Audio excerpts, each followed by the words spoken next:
Salut mes très chers amis, chers compatriotes du Congo-Brazzaville. Nous sommes dans la journée du, euh, du 10 février 2020 et nous sommes ici à Toronto au Canada.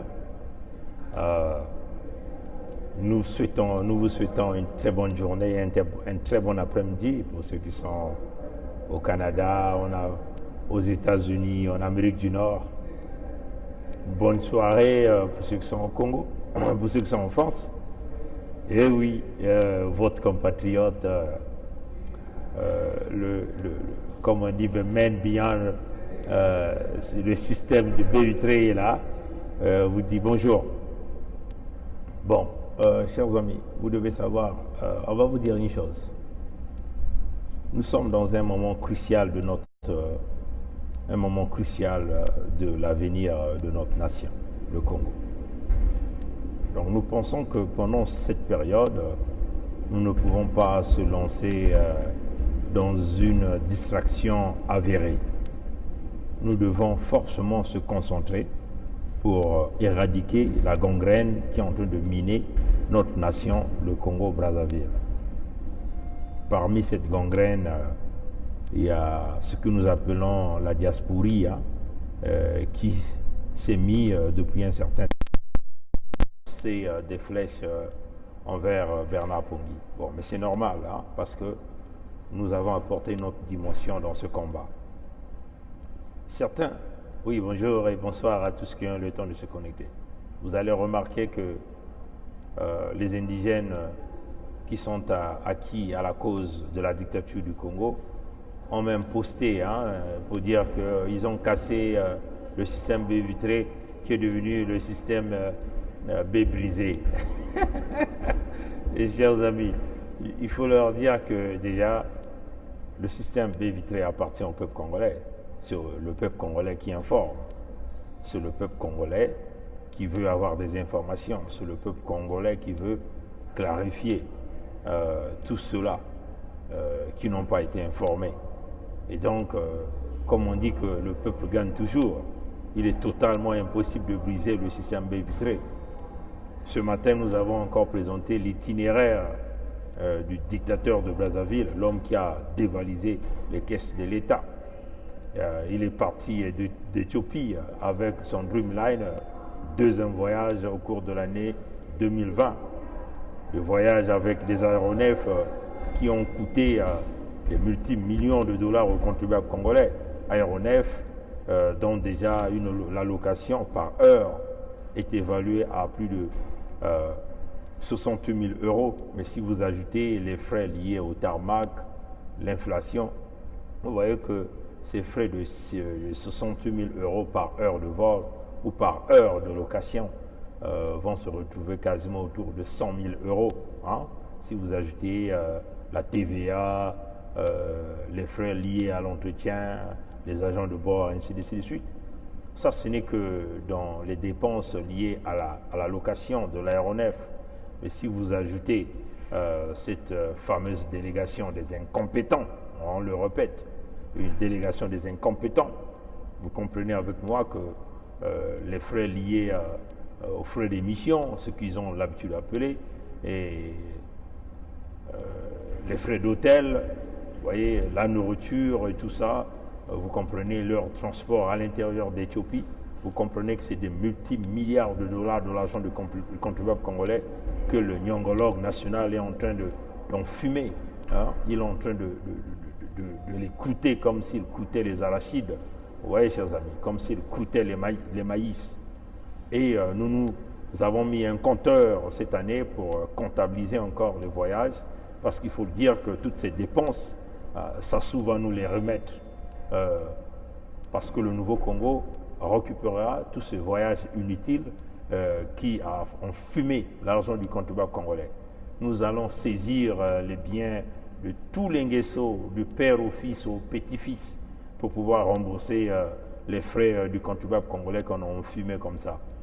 Parce que ce sont des voyages qui ne profitent pas au peuple congolais. Voilà. Donc, le temps de la distraction est terminé. Il faut qu'on le dise, chers amis. Nous sommes dans un moment crucial de notre nation.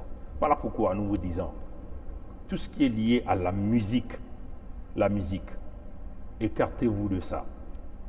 Vous allez voir qu'il y a un animateur Facebook qui vous vient bombarder des musiques et musiques et faisons semblant de vous dire que cette musique représente le combat. Non, chers amis, cette musique ne représente pas le combat, c'est une distraction. Voyez, hein, chers amis, Mobutu a longtemps endormi le peuple zaïrois par la musique, par les églises de réveil.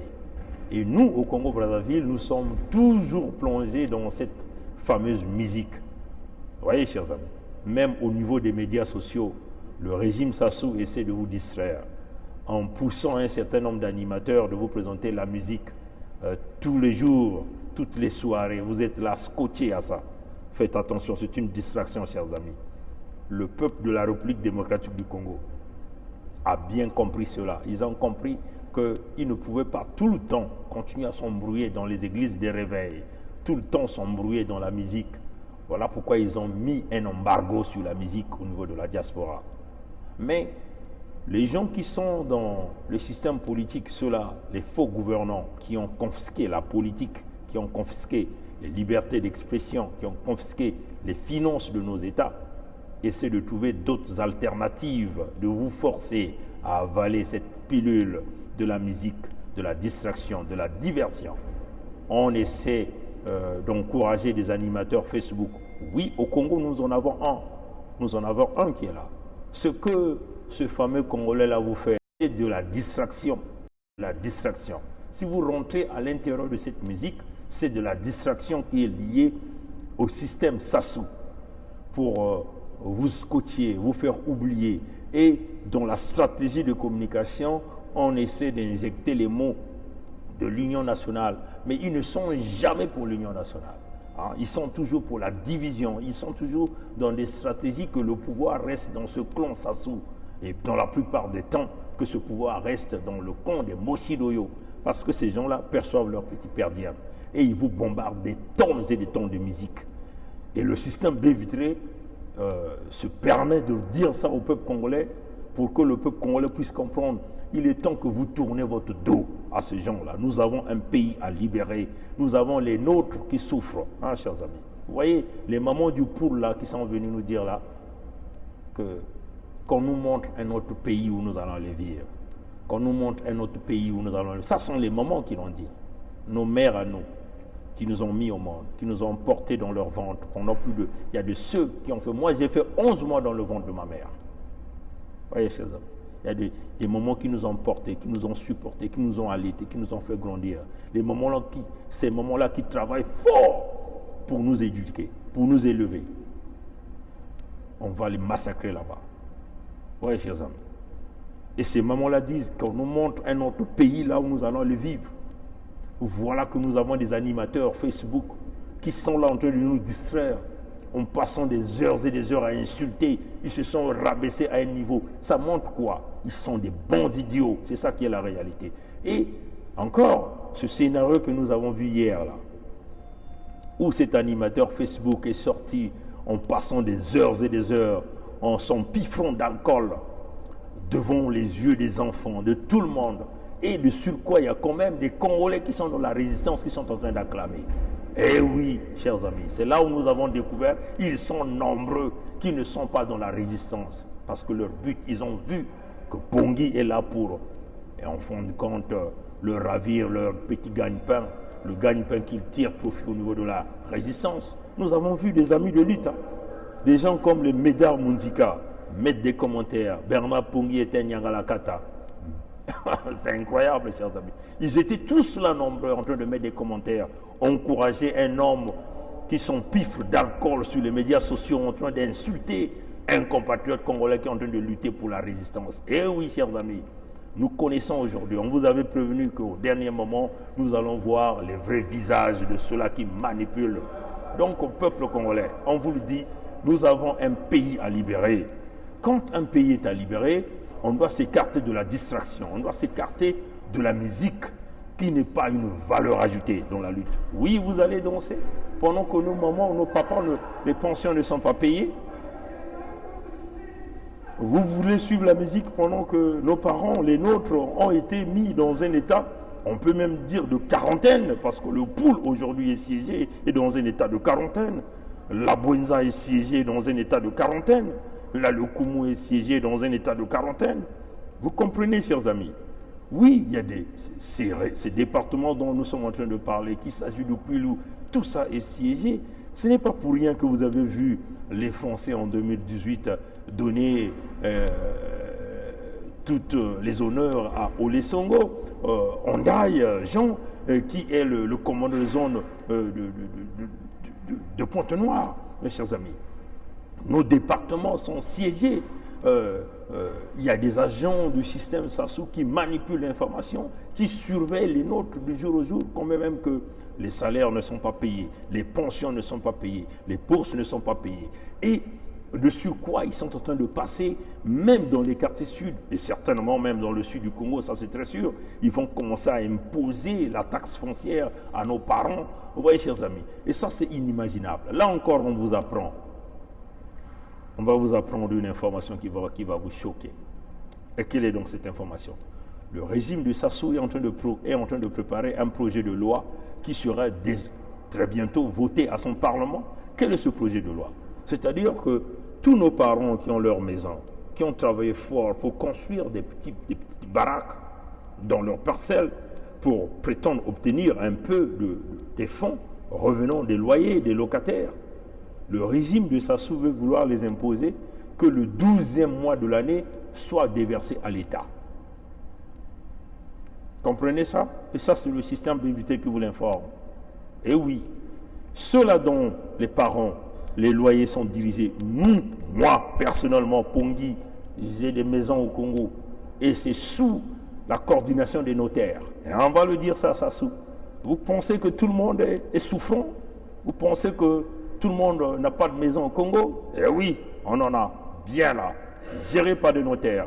Ils ont déjà été informés par ce projet de loi qui est en train de venir. Le projet de loi dit ceci: tous ceux-là qui ont des petits locataires, que le 12e mois de paiement de leur loyer serait déversé à l'État congolais sous forme de taxes. Et ça, c'est inacceptable. Dites à Mabiala, il connaît des gens qui ont volé l'argent du Congo. Sassou qui se pavane partout à travers le monde entier avec des avions, des aéronefs qui coûtent des multimilliards de l'argent du contribuable congolais. Le fils de Sassou, Denis Christel, un voleur professionnel qui a volé les fonds du Congo. Oui, les Ondongo, les Bouya qui ont volé. Et oui, les gens dédiés au Longo qui ont volé l'argent du Congo. Les Henri Nzombo qui détiennent l'argent du Congo. N'allez pas chercher l'argent du Congo entre les mains des petits, des citoyens qui sont déjà démunis de tout. L'hôpital n'existe pas, les citoyens se démerdent à une certaine façon de s'en sortir de cette difficulté. Vous voyez, chers amis. Donc, si ce projet de loi passe, c'est clair que ça passera, puisque c'est une assemblée qui est manipulée. Nsatima Biala, c'est un piètre politicien qui est manipulé. Donc, on vous le dit, chers amis, le Congo est allé et se dirige dans la situation de pire en pire pour nos parents qui vivent au Congo. Donc, nous ne pouvons pas se mettre là dans la distraction, chers amis. Boycotter tout ce qui sont les musiques Facebook, ça va nous emmener nulle part.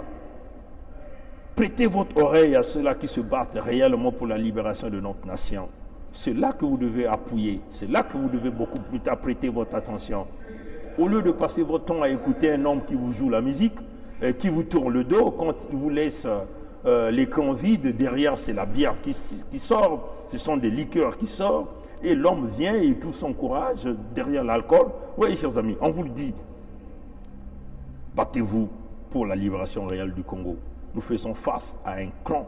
Vous voyez, aujourd'hui, devant le ministère de la Défense, ce fameux fils de Sassou qui se croit qu'il va être le président du Congo, vous a encore mis son effigie là-bas. Hein? Vous avez vu ça? Non, vous n'avez pas encore vu? On va vous le poster tout à l'heure. C'est en face du ministère de la Défense à Brazzaville. Oui, Sassou Christel Denis, voleur du Congo, est en train déjà de coloniser même l'armée du Congo.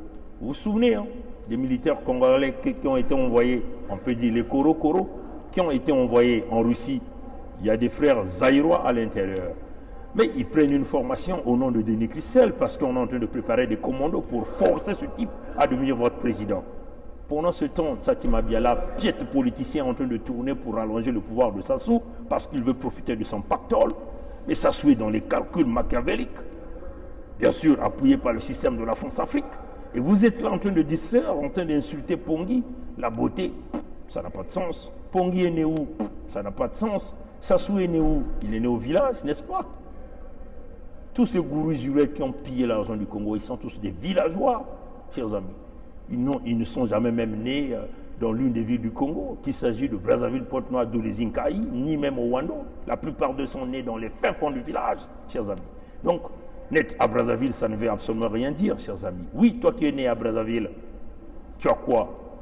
La tête est vide, complètement pourrie, chers amis. Tu joues au gangstérisme, tu es un voyou de la cité. Ici, on n'a plus besoin de voyous de la cité. Pourquoi tu ne parles pas de Denis Christel qui a volé l'argent depuis qu'il a été arrêté? Pourquoi vous êtes toujours en train de le protéger? Quand vous parlez des voleurs, vous parlez de Ondongo et Bouya. Et Sassou et Denis Christel, ils sont qui? Vous voyez, chers amis, ce n'est pas pour rien que vous avez vu des agitations sur les nets ces derniers jours contre Bernard Pongui. Parce que la fille de Sassou, on vous le dit, c'est le système Bévitré, Claudia Sassou est en train de venir en France. Elle va passer certainement par Nice. Voilà pourquoi vous avez vu tous ces indigènes, des chômeurs sur la place de Paris, qui nous disent que oui, eux, ils vivent avec 50 € par jour. Eh oui, ils sont tous du côté de Nice, chers amis. C'est pourquoi? Pour aller récupérer leur magot.